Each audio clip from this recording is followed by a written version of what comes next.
I had to choose between committing suicide and just leaving, and just trying to see what happens when I don't give up.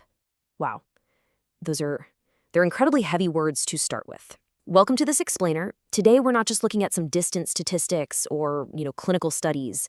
Instead, we're diving straight into a profoundly raw primary source account that really forces us to confront the human reality of addiction and survival.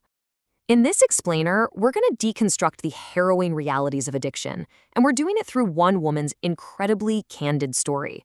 We're really looking at the anatomy of a relapse. How exactly does a life unravel?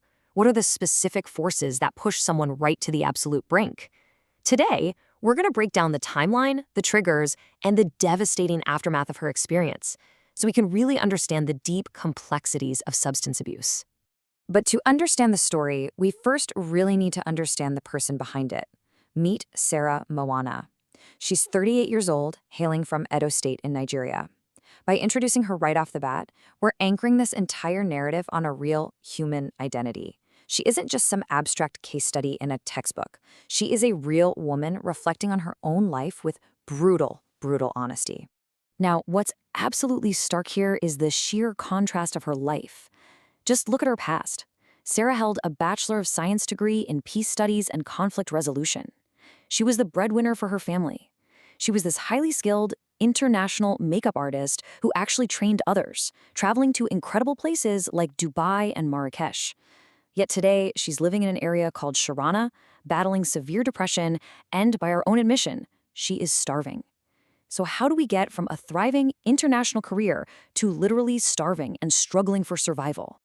Well, the foundation for all this actually starts way back in 2012. Sarah explains that 2012 was the year she first tasted drugs. And the thing is, she wasn't pressured into it. She says she literally just wanted to know what's up and funded the habit entirely herself. But that initial curiosity, it almost cost her everything. She admits she went way too far and almost died. And actually, that sheer terror, that intense fear of the substance itself, it scared her completely straight. It literally kept her totally clean for a full decade, all the way up until 2022. Okay, let's dive into this. What actually breaks a 10-year streak of sobriety? A relapse is rarely just one thing. It's almost always a perfect storm. And for Sarah, 4 interconnected drivers shattered that decade of sobriety. First, severe family issues. She describes her family dynamic as highly dysfunctional. Second, catastrophic medical trauma. Third, total emotional isolation. And finally, falling in with the wrong crowd. These aren't just bullet points on a list. These are dominoes, falling in slow motion. Let's walk through this timeline together, because in just a few short months, the physical horror Sarah endured was almost unimaginable. It started out with so much joy, an engagement, and a pregnancy. But it immediately spiraled. She suffered severe internal bleeding and actually lost a fallopian tube. The complications were so bad she had to endure around 7 different surgeries. Can you imagine? Her body was put through unimaginable stress. And then came the ultimate physical and emotional blow, a silent miscarriage. The toll all of this takes on a human body and mind it's just staggering. And right when she needed support the most, the absolute bottom fell out. Sarah refers to it as having an atomic pregnancy and a silent miscarriage. But the tragedy compounds. Her fiancé, the guy she was supposed to marry, just couldn't handle it. As she puts it, he's a young guy who wants to get through all that baggage. So he left. He literally packed up and went back to Turkey. This adds profound, devastating emotional rejection directly on top of immense physical suffering. She was left entirely, completely alone. Which brings us to this really interesting concept she uses to describe herself: orphan isolation.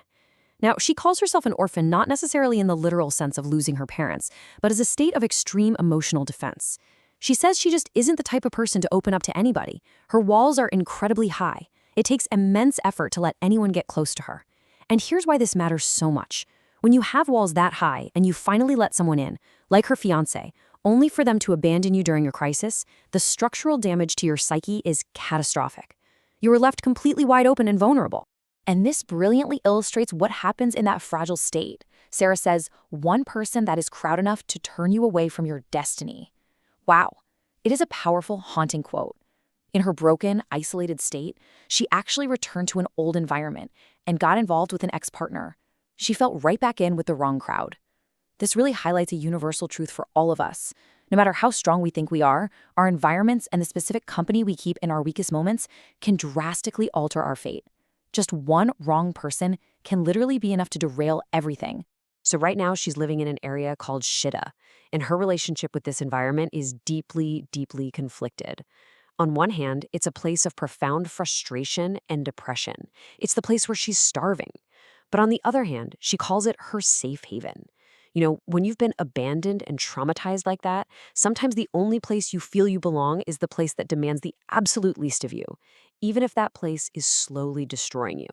And let's be clear, she does not romanticize that destruction at all. Let's look at the unvarnished realities of her drug abuse, exactly as she describes them. She talks about severe physical infections. She explicitly states there are things worse than death, saying that death is actually too easy. She admits to literally begging for death at certain points. And perhaps the heaviest part of all this, she talks about taking responsibility for what she calls her own uselessness. She blames herself a huge amount for her current state. There are absolutely no excuses being made here. It is just brutal, painful honesty. Yet amidst all of that heavy self-blame and darkness, there is this tiny, persistent sliver of light. She says, and I quote, "I believe to some extent I'm messed up, not too messed up to get redemption." Actually, let me read her exact words. "I believe to some extent I'm fucked up, not too fucked up to get redemption." Despite everything, the lost career, the unimaginable physical trauma, the abandonment, the addiction, she still firmly holds on to the belief that she can be redeemed. Right now, she says she just wants peace of mind.